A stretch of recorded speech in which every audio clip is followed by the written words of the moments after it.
ഉൽപ്പത്തി പുസ്തകത്തിൽ നിന്നുള്ള വായന. അദ്ധ്യായം 22 1 മുതലുള്ള തിരുവചനങ്ങൾ. അബ്രാഹത്തിൻ്റെ ബലി. പിന്നീടൊരിക്കൽ ദൈവം അബ്രാഹത്തെ പരീക്ഷിച്ചു. അബ്രാഹം, അവിടുന്ന് വിളിച്ചു. ഇതാ ഞാൻ, അവൻ വിളി കേട്ടു. നീ സ്നേഹിക്കുന്ന നിന്റെ ഏകമകൻ ഇസഹാക്കിനെയും കൂട്ടിക്കൊണ്ട് മോറിയ മലയിലേക്ക് പോവുക. അവിടെ ഞാൻ കാണിച്ചു തരുന്ന മലമുകളിൽ നീ അവനെ എനിക്കൊരു ദഹനബലിയായി അർപ്പിക്കണം.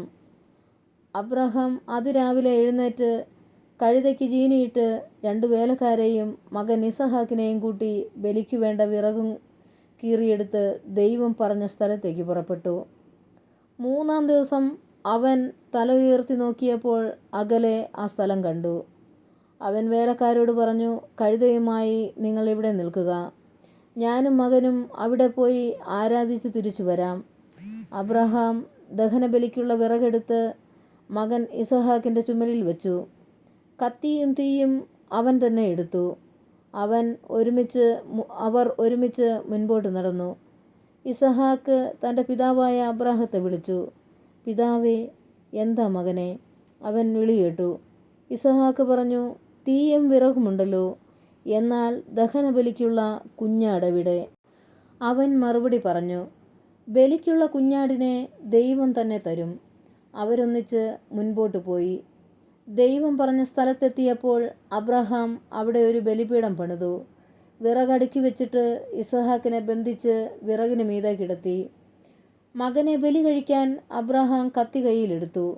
തൽക്ഷണം കർത്താവിൻ്റെ ദൂതൻ ആകാശത്തു നിന്ന് അബ്രഹാം, അബ്രഹാം എന്ന് വിളിച്ചു.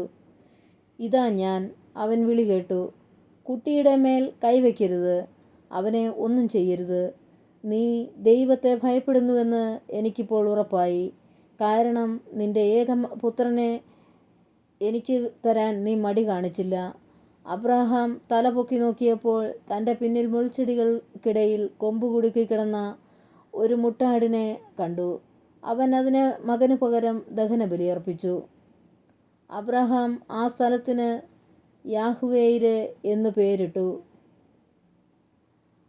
കർത്താവിൻ്റെ മലയിൽ അവിടുന്ന് വേണ്ടത് പ്രദാനം ചെയ്യുന്നുവെന്ന് ഇന്നുവരെയും പറയപ്പെടുന്നു. കർത്താവിൻ്റെ ദൂതൻ ആകാശത്തു നിന്ന് വീണ്ടും അബ്രാഹത്തെ വിളിച്ചു. കർത്താവ് അരുളി ചെയ്യുന്നു, നീ നിന്റെ ഏകപുത്രനെ പോലും എനിക്ക് തരാൻ മടിക്കായിക കൊണ്ട് ഞാൻ ശബ്ദം ചെയ്യുന്നു. ഞാൻ നിന്നെ സമൃദ്ധമായി അനുഗ്രഹിക്കും. നിന്റെ സന്തതികളെ ആകാശത്തിലെ നക്ഷത്രങ്ങൾ പോലെയും കടൽ തീരത്തെ മണൽത്തരിവുകൾ പോലെയും ഞാൻ വർദ്ധിപ്പിക്കും. ശത്രുവിൻ്റെ നഗര കവാടങ്ങൾ അവർ പിടിച്ചെടുക്കും. നീ എൻ്റെ വാക്കനുസരിച്ചതുകൊണ്ട് നിന്റെ സന്തതിയിലൂടെ ലോകത്തിലെ ജനതകളെല്ലാം അനുഗ്രഹിക്കപ്പെടും.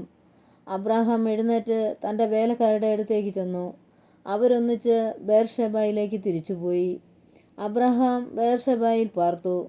തൻ്റെ സഹോദരനായ നാഹോറിന് മിൽക്കായിൽ മക്കളുണ്ടായ വിവരം അബ്രാഹാം അറിഞ്ഞു.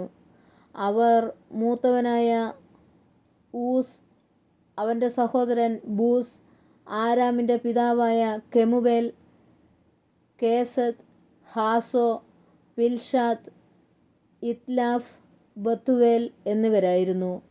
ബത്തുവേൽ റെബേക്കയുടെ പിതാവായിരുന്നു.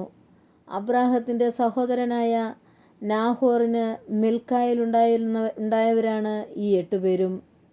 അതിനു പുറമെ അവൻ്റെ ഉപനാരിയായ റവുമായിൽ നിന്ന് തേബഹ്, ഗഹം, തഹഷ്, മക്കാഹ് എന്നീ മക്കൾ ജനിച്ചു.